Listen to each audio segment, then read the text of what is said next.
அம்மாவும் அப்பாவும் எங்களை விட்டு பிரிந்தபோது சித்தி எங்களை வீட்டிலிருந்து வெளியேற்றி நீங்கள் எங்களுக்கு சுமை என்று சொன்னாள். அப்போது எனக்கு வயது வெறும் 9. என் தங்கைக்கு 3 வயதுதான். நாங்கள் இருவரும் தெரு விடப்பட்டோம். குப்பை கூலங்களில் எதையாவது சாப்பிட கிடைக்காதா என்று தேடிக்கொண்டிருந்தோம். இராணுவ அதிகாரியான அப்பா நாட்டுக்காக போரில் உயிர் தியாகம் செய்தார்.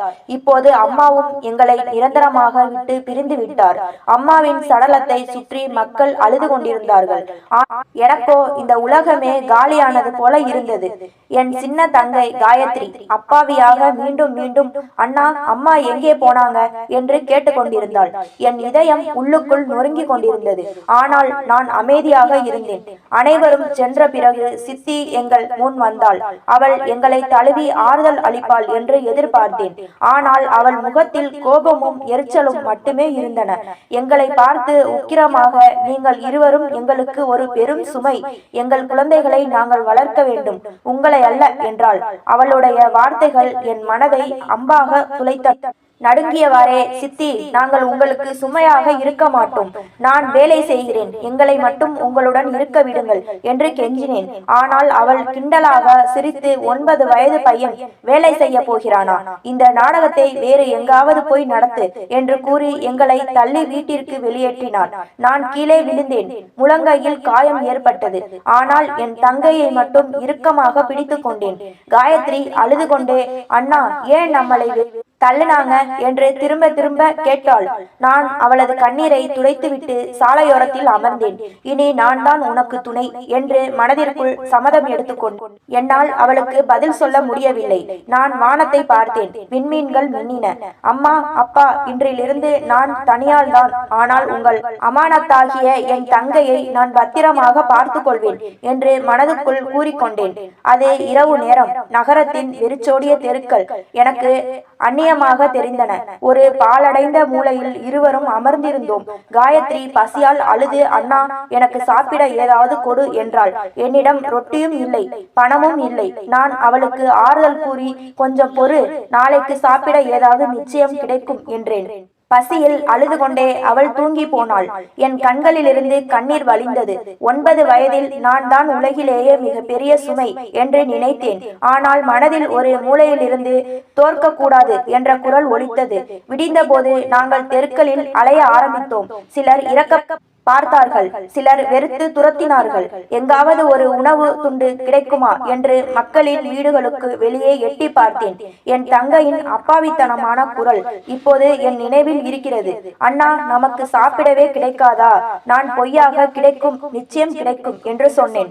நாங்கள் திரிந்து கொண்டிருந்த போது மக்கள் எங்களை பார்த்து பரிதாபப்பட்டு, பாவம், அனாதை பிள்ளைகள் என்று சிலர் கூறினர். வேறு சிலர் சுமை என்று ஒதுக்கி தள்ளினர். இரவில் என் கிழிந்த பழைய கோட்டுகள் தங்கையை சுருட்டி தரையில் படுக்க வைத்தேன். அவள் தூங்கினாள். ஆனால் நான் விடியும் வரை விழித்திருந்து இந்த வாழ்க்கை செல்ல போகிறது என்று யோசித்துக் கொண்டிருந்தேன். அப்பா உயிரோடு இருந்திருந்தால் நாங்கள் இந்த நாளை பார்த்திருக்க மாட்டோமே. அம்மா இருந்திருந்தால் பசியுடன் தூங்கி இருக்க மாட்டோமே என்ற கேள்விகள் மீண்டும் மீண்டும் மனதில் வந்தன. 2வது இரவும் இப்படியே கழிந்தது. அண்ணா, நாம் எப்போது வீட்டிற்கு போவோம் என்று காயத்ரி திரும்ப திரும்ப கேட்பாள். நான் காரணங்கள் சொல்லி, சீக்கிரம் அம்மா திரும்பி வர வேண்டும் என்று மட்டும் நீ வேண்டிக்கொள் என்பேன். அவள் அப்பாவியாக நம்பி தூங்குவாள். நான் அவளை பார்க்கும் போது என் மனம் ரத்த கண்ணீர் வடிக்கும். ஒரு நாள் நாங்கள் ஒரு சந்தியில் அமர்ந்திருந்த போது ஒரு பெண் வந்து, உங்கள் அப்பா அம்மா எங்கே என்று கேட்டார். நான் மெதுவாக இல்லை என்றேன். அனுதாபத்துடன் தலையசைத்து விட்டு சென்றாள். அப்போதுதான் புரிந்தது, உலகில் மக்களுக்கு பரிதாபம் இருக்கும், ஆனால் ஆதரவு கொடுக்க யாருக்கும் மனம் இருக்க. நாம் தான் நமக்கான ஆதரவை தேட வேண்டும். குளிர் காற்று வீசும் இரவுகளில் தங்கை என்னை கட்டிக்கொண்டு அமர்ந்திருப்பாள். அவளது சுவாசம் என் மார்பில் படும்போது எனக்கு ஒரு தைரியம் பிறக்கும். என் தங்கையை மட்டும் பத்திரமாக பார்த்துக்கொள் என்று கடவுளிடம் பிரார்த்தனை செய்வேன். அடுத்த நாள் காலையில் காலியான வயிறால் நாங்கள் மிகவும் சோர்ந்து போனோம். காயத்ரி மீண்டும் மீண்டும், அண்ணா, ஏதாவது சாப்பிட வாங்கி கொடு என்று கேட்டாள். நான் அவளுக்கு ஆறுதல் கூறினேன். ஆனால் எதுவும் அவ்வளவு எளிதில் கிடைக்காது என்று எனக்கு தெரியும். அப்போது என் கண்ணில் ஒரு பெரிய குப்பை தொட்டி பட்டது. நான் மூடியை திறந்தபோது அதில் மீதமான பழைய பிரியாணி சோறின் சில பருக்கைகள் இருந்தன. நான் அவசரப்பட்டு அதை என் தங்கைக்கு கொடுத்தேன். உலகிலேயே அதுதான் மிகவும் சுவையான உணவு என்பது போல அவள் அதை சாப்பிட்டாள். அதை பார்த்து என் மனதில் ஒரு வலி உண்டானது. யாரிடமாவது உணவு தட்டின் மீதியை யாசித்திருந்தால் ஒருவேளை இதையே அவர்கள் குப்பையில் வீசியிருக்கலாம் என்று நினைத்தேன். ஒரு முறை பூங்காவின் அருகில் அமர்ந்து அங்கே சில குழந்தைகள் வண்ணமயமான ஐஸ்கிரீம் சாப்பிட்டு விளையாடி கொண்டிருந்தார்கள். என் தங்கை அதையே உற்று பார்த்தாள். மெதுவாக, அண்ணா, நமக்கும் இந்த ஐஸ்கிரீம் கிடைக்குமா என்று கேட்டாள். நான் அவளது முகத்தை பார்த்து, கிடைக்கும், ஆனா இப்போ இல்லை என்றேன். அவள் பெருமூச்சு விட்டு தலையை கவிழ்த்தாள். அப்போது ஒரு பையன் தான் பாதி சாப்பிட்ட ஐஸ்கிரீமை தூக்கி எறிந்தான். நான் ஓடி சென்று அதை கையில் எடுத்தேன். என் தங்கையிடம் கொடுத்தேன். அவள் மகிழ்ச்சியுடன், அண்ணா, இது ஜில்லுன்னு இருக்கு என்றாள். நான் சிரித்து, ஆமாம், அதுதான் ஐஸ்கிரீம் என்றேன். மாலை நேரத்தில் ஒரு ஹோட்டலுக்கு பின்னால் அமர்ந்தோம். அங்கே தொழிலாளர்கள் தங்கள் சாப்பிட்ட மிச்சத்தை வீசுவார்கள். ஒரு தொழிலாளி தான் கழுவிய பாத்திரத்தில் மீந்திருந்த சிறிதளவு கறியை வீசியதை பார்த்தேன். நான் விரலை அதில் நனைத்து என் தங்கைக்கு சுவைக்க கொடுத்தேன். அவள் சிரித்து, அண்ணா, இது ரொம்ப ருசியா இருக்கு என்றாள். அவளது அந்த சிரிப்பை என் மனதில் பொக்கிசமாக சேமித்து வைத்தேன். சில சமயங்களில் மக்கள் எங்களை வெறுத்து துரத்துவதும் உண்டு. ஒரு முறை ஹோட்டலில் குப்பையில் உணவை தேடிக்கொண்டிருந்த போது உரிமையாளர் வந்து, ஏய் அசுத்தமான பிள்ளைகளை, இங்கிருந்து ஓடுங்கள், இல்லைனா எங்க கஸ்டமர்ஸ் பயந்து ஓடுவாங்க என்று கத்தினார். நான் என் தங்கையின் கையை பிடித்து அங்கிருந்து ஓடினேன். அண்ணா, நாம உண்மையிலேயே அழுக்கான ஆட்களா என்று அவள் கேட்டாள். நான், இல்லை கண்ணே, நாம் சுத்தமானவர்கள்தான், நம் விதிதான் நமக்கு இந்த நிலையை தந்திருக்கு என்று சொன்னேன். பசி அதிகமாகும் இரவுகளில் நான் அவளுக்கு கதை சொல்வேன். ஒரு நாள் நாம் ஒரு அழகான வீட்டில் இருப்போம், உனக்காக பொம்மைகள் நிறைந்த கப்பல் வாங்கி தருவேன் என்று கூறுவேன். அவள் ஆனந்தமாக, நிஜமாவா அண்ணா என்று கேட்பாள். நான் எப்போதும் ஆமாம் என்று சொல்வேன். அவளது கனவுகள் கொஞ்ச நேரம் அவளது பசியை மறக்கடிக்கும்.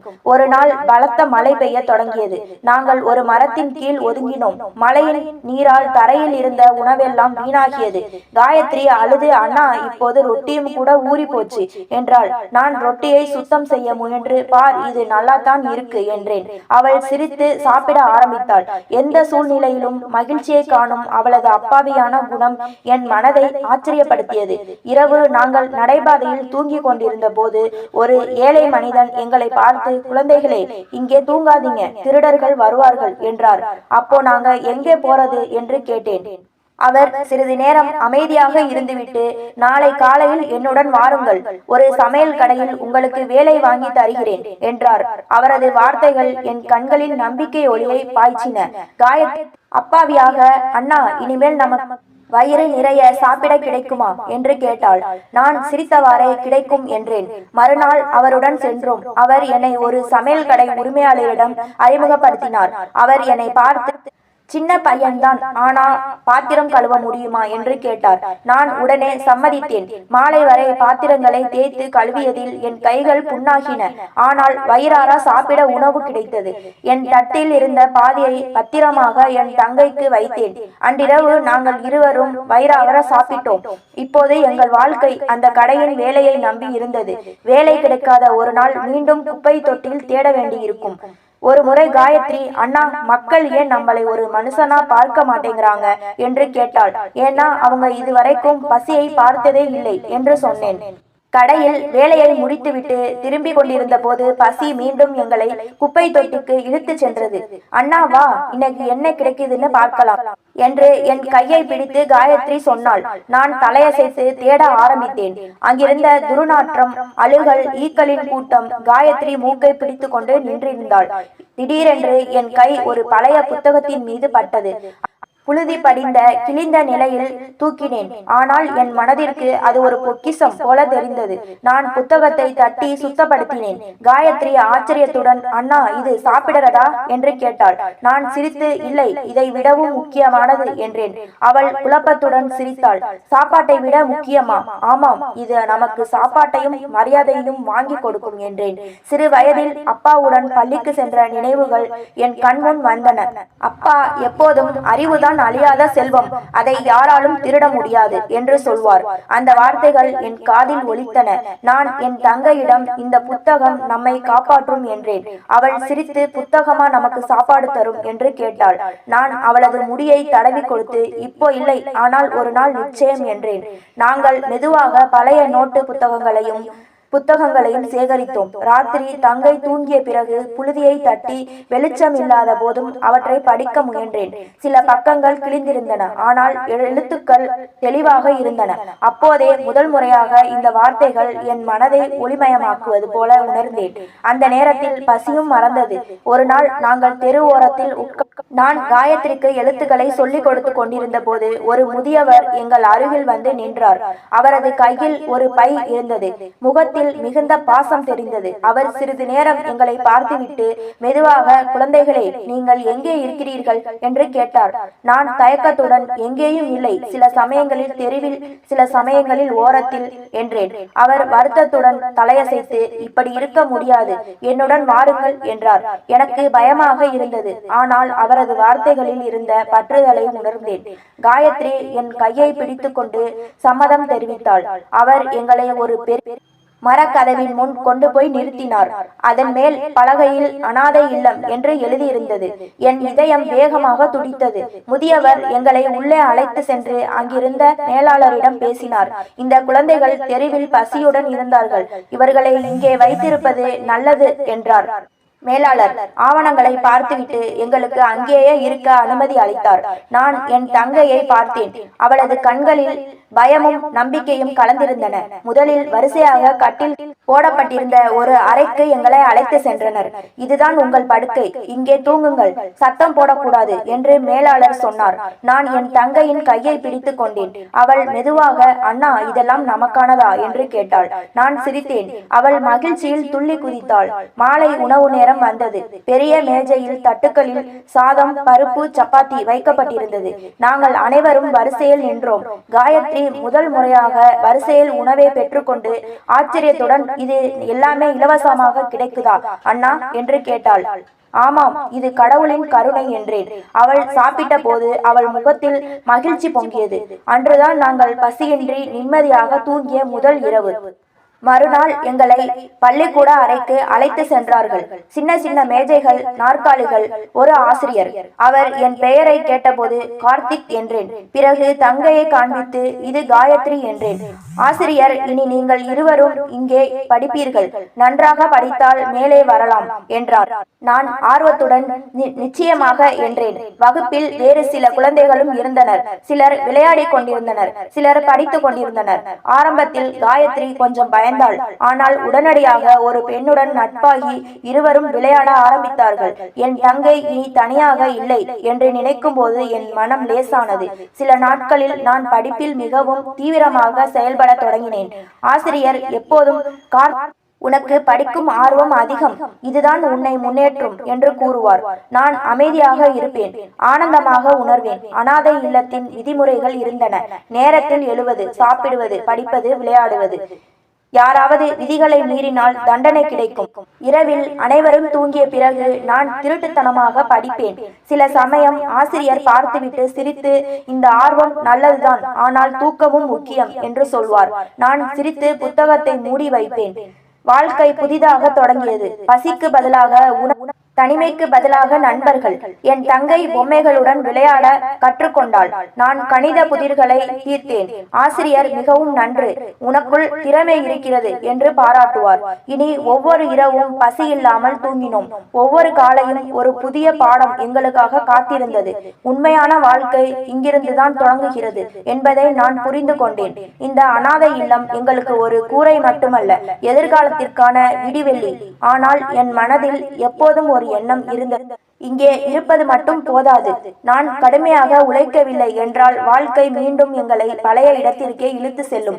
அதனால் பகலில் படித்துவிட்டு மாலையில் வெளியே சென்று வேலை செய்ய வேண்டும் என்று முடிவெடுத்தேன். ஒரு முறை நான் மேலாளரிடம் சென்று, சார், நான் மாலையில் வெளியே சென்று வேலை செய்ய விரும்புகிறேன் என்றேன். அவர் ஆச்சரியத்துடன், நீ இன்னும் சிறியவன் என்றார். நான் அமைதியாக, நான் சிறியவன்தான், ஆனால் என் தங்கையின் பொறுப்பு என் தோளில் இருக்கிறது என்றேன். அவர் சிறிது நேரம் யோசித்துவிட்டு கடைசியில் அனுமதி அளித்தார். முதல் நாள் நான் ஒரு உணவகத்திற்கு சென்றேன். உரிமையாளர் என்னை பார்த்து வேலை செய்வாயா என்று கேட்டார். நான் உடனே சம்மதித்தேன். அவர் பாத்திரங்களின் குவியலை காண்பித்து இதை கழுவ வேண்டும் என்றார். நான் உடனே வேலையை தொடங்கினேன். தண்ணீர் சில்லென்று இருந்தது. பாத்திரங்கள் அழுக்காக இருந்தன.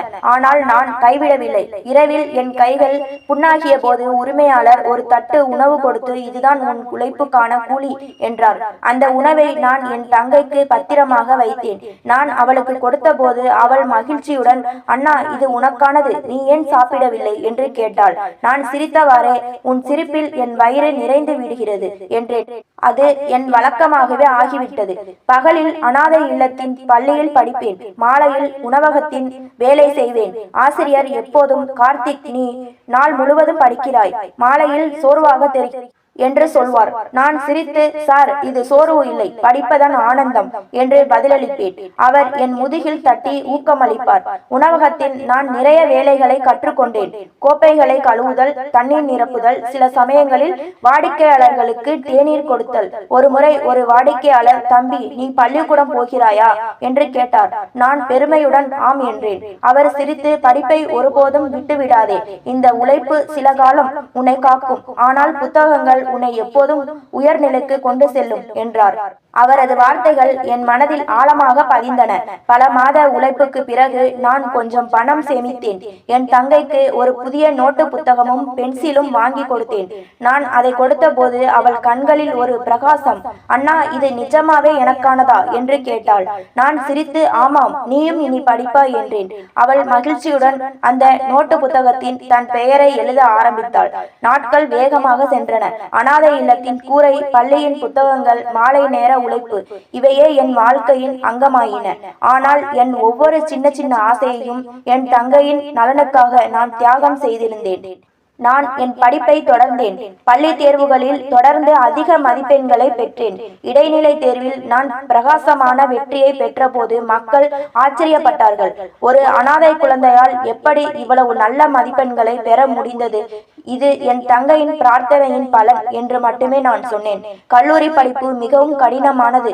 புத்தகங்கள் விலை உயர்ந்தவை, செலவு அதிகம். ஆனால் உழைப்பின் பணத்தில் ஒவ்வொரு புத்தகமாக வாங்கினேன்.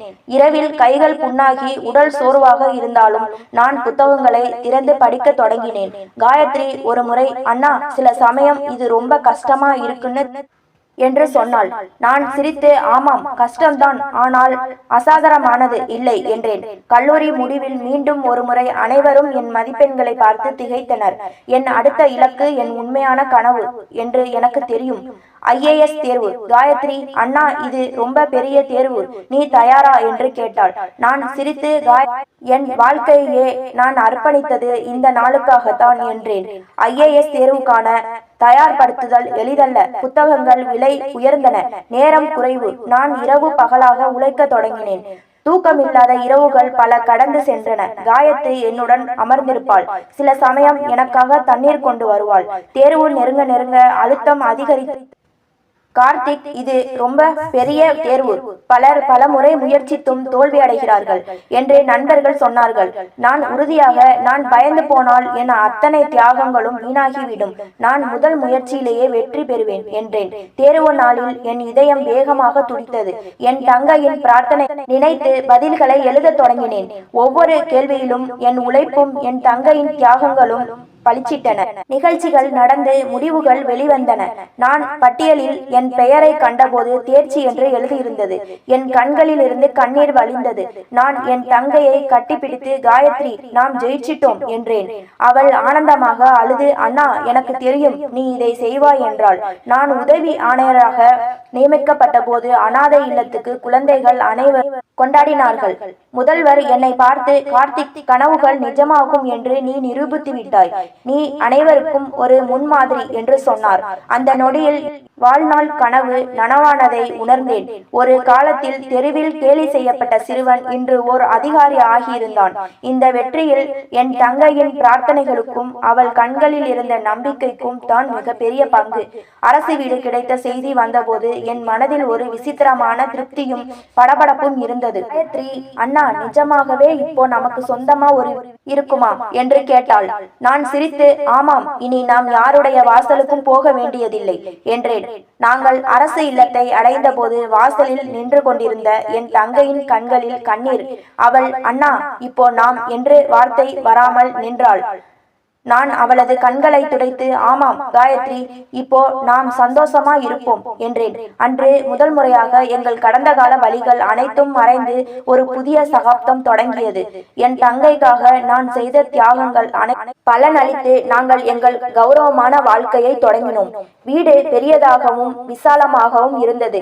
நேர்த்தியாக அமைக்கப்பட்ட வரவேற்பறை மற்றும் பெரிய முற்றத்தை கண்ட காயத்ரி ஒவ்வொரு மூலையும் தொட்டு பார்த்தாள். சிரித்தவாறே, அண்ணா, இந்த அறை எனக்கா இருக்கும் இல்லையா என்று கேட்டாள். ஆமாம், இந்த அறை முழுவதும் உனக்குத்தான் சொந்தம் என்றேன். அவள் மகிழ்ச்சியில் துள்ளி ஓடினாள்.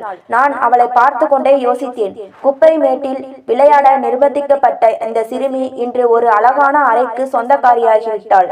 வீட்டில் வேலைக்காரர்களும் இருந்தனர். அவர்கள் எங்களுக்காக நீர் கொண்டு வந்தனர். காயத்ரி ஆச்சரிய, இந்த மக்கள் எல்லோரும் நமக்காக இருக்கிறார்களா என்று கேட்டாள். நான் தலையசைத்து ஆம் என்றேன். அவள் சிரித்தவாறே, முன்பு நாம் மற்றவர்களிடம் யாசித்தோம், இப்போது மக்கள் நம் முன் பணிந்து நிற்கிறார்கள் என்றாள். நான் மெல்லிய குரலில், இதுவெல்லாம் காலத்தின் விளையாட்டு கண்ணே, உண்மையான பலம் எப்போதும் உழைப்பில்தான் இருக்கிறது என்றேன். அரசு இல்லத்தில் எங்கள் முதல் நாள் புதிய விதத்தில் விடிந்தது. காயத்ரி முதல் கவலம் உணவை சாப்பிடும் போது, அண்ணா, இது எல்லாம் ஏதோ கனவு போல இருக்கு என்றாள். இல்லை, இது கனவு அல்ல, இது உண்மை. இந்த கணத்தை நாம் எப்போதும் பொக்கிஷமாக பாதுகாக்க வேண்டும் என்றேன்.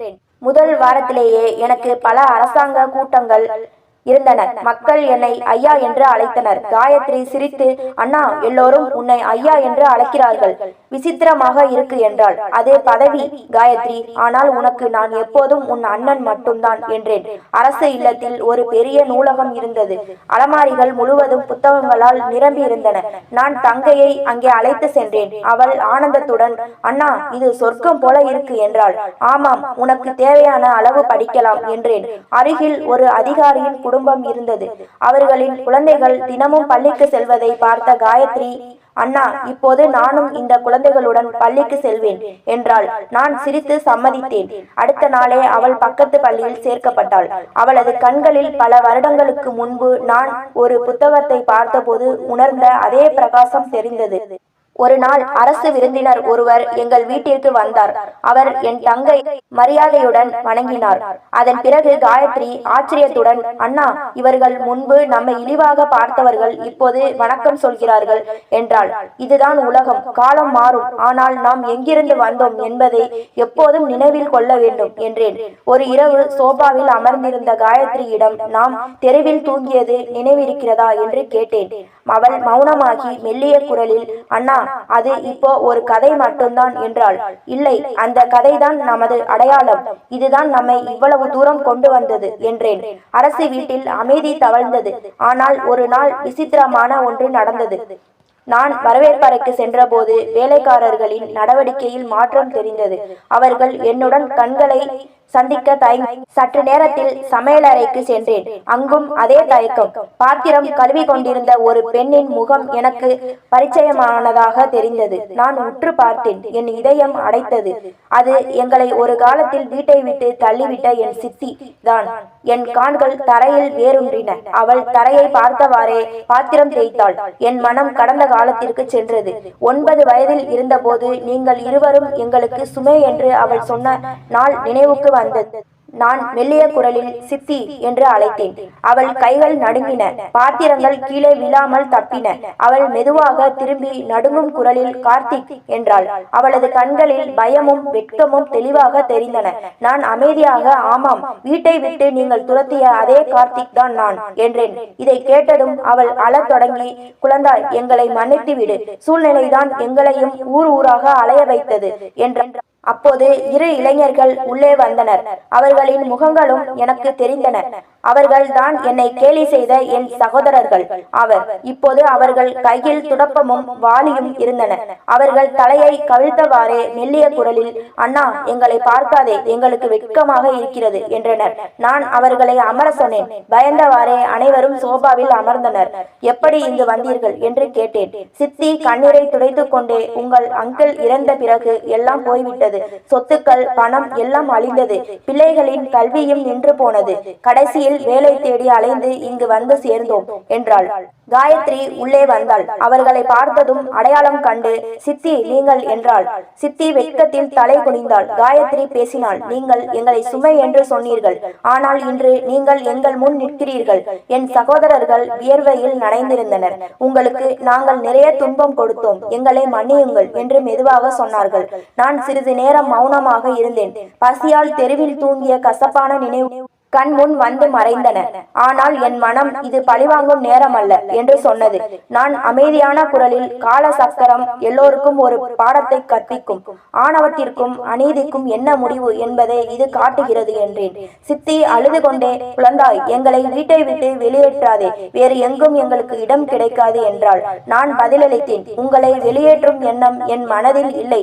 நீங்கள் உங்களை சரிப்படுத்திக் கொள்ள வேண்டும் என்றுதான் நான் விரும்புகிறேன். என் சகோதரர்கள் நாங்கள் படிக்காததால் தான் இந்த நிலை என்றனர். நான் புரிய வைத்தேன். இன்னும் காலம் கடந்து விடவில்லை.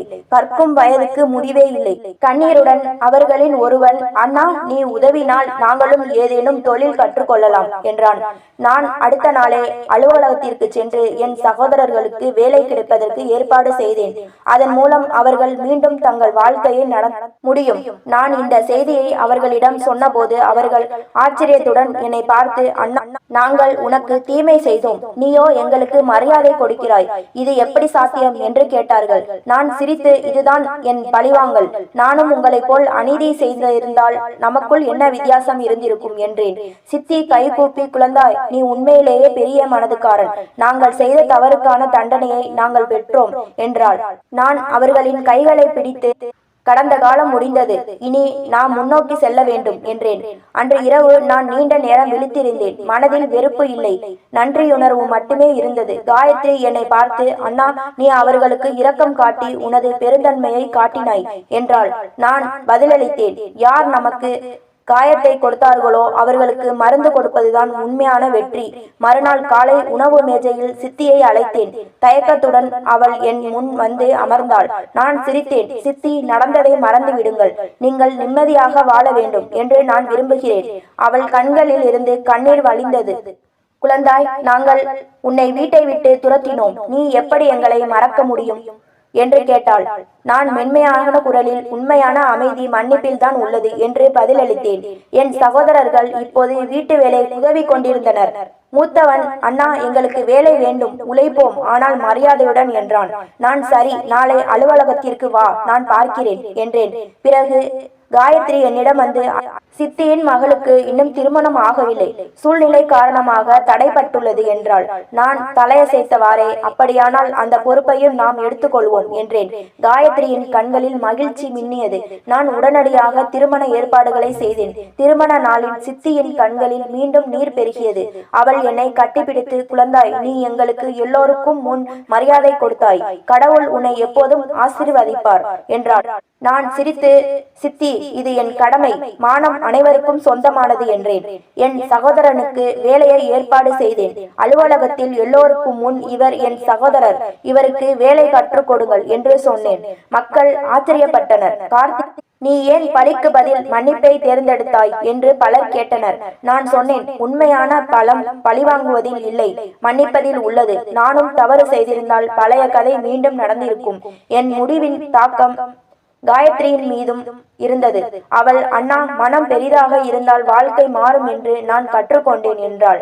ஆமாம், முன்பு நமக்கு நம்பிக்கை மட்டுமே இருந்தது. ஆனால் இப்போது நாம் மற்றவர்கள் ஆதாரமாக இருக்கிறோம்.